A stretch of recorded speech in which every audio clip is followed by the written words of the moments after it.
बाभळी परिसरातील विठ्ठल मंदिर संस्थानच्या वतीने आयोजित श्रीमद भागवत कथा ज्ञान यज्ञ सप्ताहाच्या सांगतेनिमित्त 30 जुलै रोजी दर्यापूर शहरात एक भव्य शोभायात्रा व दिंडी काढण्यात आली। गेल्या 7 दिवसांपासून हरिभक्त परायण गजानन महाराज शास्त्री कार्ला यांच्या अमृतवाणीतून सुरू असलेल्या या कथेने दर्यापूरकर मंत्रमुग्ध झाले होते। विठ्ठल मंदिर बाभळी येथून सुरू झालेली ही शोभायात्रा संपूर्ण शहराला प्रदक्षिणा घालून उत्साहात पार पडली।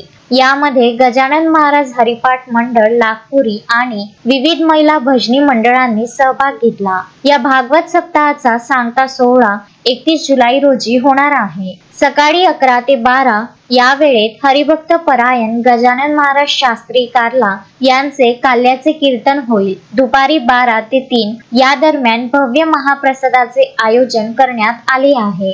विठ्ठल मंदिर संस्थान बाभळीच्या वतीने सर्व भाविक भक्तांनी मोठ्या संख्येने उपस्थित राहून महाप्रसादाचा लाभ घ्यावा असे आवाहन संस्थेचे अध्यक्ष अरुण पाटील यांनी केले आहे। गजानन देशमुख, विदर्भ न्यूज, दर्यापूर।